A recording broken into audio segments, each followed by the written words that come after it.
Forest department रु job आसी सारी जार सैलरी रोची 50,000 टंका per month.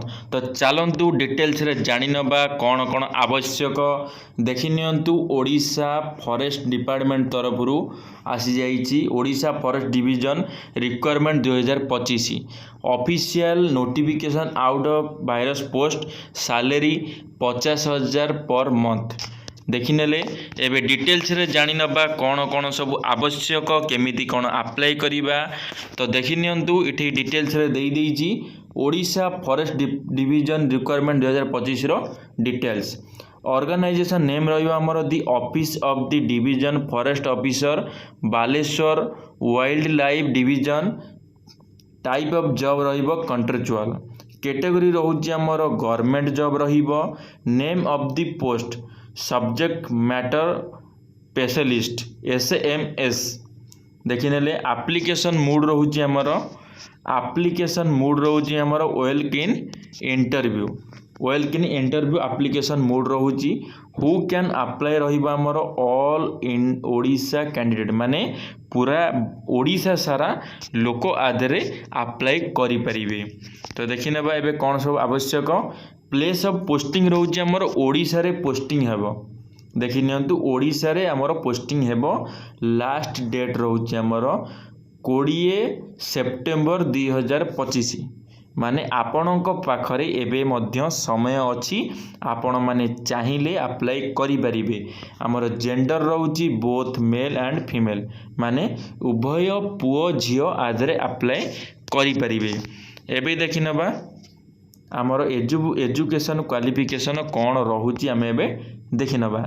Candidate should have completed graduate for post graduate in agriculture or a PG degree in rural management, rural development, agri business management, fishery science, horticultural, agricultural engineering, dairy engineering, animal husbandry or BVSSC with 5 years of experience in agriculture sector and division।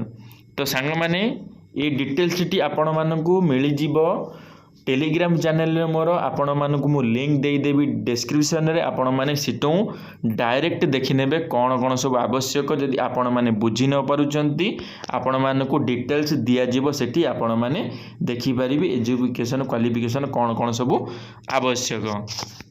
एबे देखि नबा हमर age limit कोन रहउची केउ बयस रु आमे apply करि परिबा। Age limit देखि न तो मिनिमम एज रहउची। मिनिमम एज मेंशन करी नाही बहुत जल्दी करि देबो। 18 वर्ष रहउची मिनिमम टा आपण माने जानि दिए प्रत्येक जॉब रे 18 वर्ष ही रही थाए। तो आपण माने धरि नियंतु 18 वर्ष ही रहउची माने 18 वर्ष ही रहिबो। मिनिमम मैक्सिमम एज रहउची हमर 50 वर्ष। 50 वर्षर भीतर लोक ही अप्लाई करि परिबे। 18 वर्षरु 50 वर्ष भीतर लोक। फॉर ओबीसी स्टूडेंट को पई रहउची 3 वर्ष। ST SSC PW को पई रहउची 5 वर्ष। EX सर्विस मैन को पई रहउची 5 वर्ष। PWD SSC ST को पई रहउची 15 वर्ष। देखिनेले हमर सैलरी रहउची मु आपन को प्रथम रु कहि देइतिली सैलरी रहउची 50,000 पर मंथ। आपण को प्रत्येक मासरे 50,000 टंका दरमा मिलिबो। गवर्नमेंट जॉब रे 50,000 टंका दरमा मिलुची। आपण माने जानि पारथिबे बहुत बढ़िया जॉब आपण माने अप्लाई निहाती भाबरे करंतु। एबे देखिबा सिलेक्शन प्रोसेस केमिति कोन सिलेक्शन करिवे।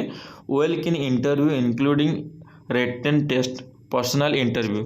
आपणकर रिटन टेस्ट रहिबो पर्सनल इंटरव्यू मध्य रहिबो। देखि नियंतु एई दुईटी जिंस रहउची। डॉक्यूमेंट वेरिफिकेशन मध्य रहिबो। DV डॉक्यूमेंट वेरिफिकेशन मध्य रहउची। एबे देखि नबा एप्लीकेशन फीस कोन रहउची। एप्लीकेशन फीस हमर कोनोसी भी रहउ नाही सबु फ्री। देखि नियंतु समस्तक पई फ्री कोनोसी एप्लीकेशन फीस रहउ नाही। कोनोसी जगह रे भी आपनकु टंकाटाई दबाकू पड़िबो नाही। देखि नेले एबे देखि नबा आ कोन सब आवश्यक कौन कौन सब आवश्यक सर्टिफिकेट कौन सब दरकार देखि नबा। प्रथम रहउची क्वालिफिकेशन सर्टिफिकेट एवं मेंशन सर्टिफिकेट। द्वितीय रहउची certificate indicating the date of birth SSLC HSSC माने आमर डेट ऑफ बर्थ सर्टिफिकेट दरकार। तृतीय रोचे आमर 2 recent colour passport size photo रहिबो। चतुर्थ रोचे आधार कार्ड लगे। पंचम रोचे रेसिडेंट सर्टिफिकेट लगुच। षष्ठ रोचे कास्ट सर्टिफिकेट। सप्तम रोचे इफ एनी एक्सपीरियंस सर्टिफिकेट। आपणों पाखरे जहाँ भी एक्सपीरियंस थी आपण मैंने से सर्टिफिकेट नहीं जाई पारिबे। तो ये देखी ना आ कौन दरकार Odisha forest division recruitment 2025 important date टी देखीदे। इंटरव्यू डेट रोची जो दिन इंटरव्यू देवे से दिन रोचे आमर 20 सेप्टेम्बर 2025 दिन आपणकर इंटरव्यू हेबो। देखि तो venue conference hall new collectors building Baleshwar. ये जो एड्रेस टी भी आपण मानक मु देदेवी कौ जगार इंटरव्यू हेबो। कौन सब रहिबो इंटरव्यू रे डॉक्यूमेंट वेरिफिकेशन रहिबो रेसिडेंशियल रहिबो फ्रॉम 11 AM माने दिन 11टा बेल ठार आरंभ हेबो। आपणकर रिटन टेस्ट मध्य रहउची आफ्टर डॉक्यूमेंट वेरिफिकेशन मध्य रहिबो। पर्सनल इंटरव्यू रहिबो after sanction on the same day माने गोटे दिन रे आपणकर ये सब जिंस हेबो।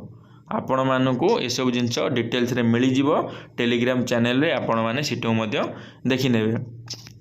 एटा आपण मानकु तो आगुरु मध्य मु अलगा वीडियो रे कहिची। एटा आपण माने पढि नेबे भलो भाबरे कौन कौन सब आर डिटेल्स केमिति कौन माने फॉर्म अप्लाई करिवे केमिति कौन ये करिवे एटा तो आपण मानकु जणा अछि।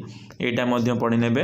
आ आपण मानकु जदि इंपोर्टेंट लिंक दरकार एप्लिकेशन फॉर्म लिंक जदि आपण माने एबे अप्लाई करिबा को चाहुछंती ऑनलाइन रे ए देखंतु इठे देइची application form link official website रहिला इठे नोटिफिकेशन PDF लिंक ये 3टी लिंक आपण मानकु मिली जीवो मोर टेलीग्राम चैनल रे।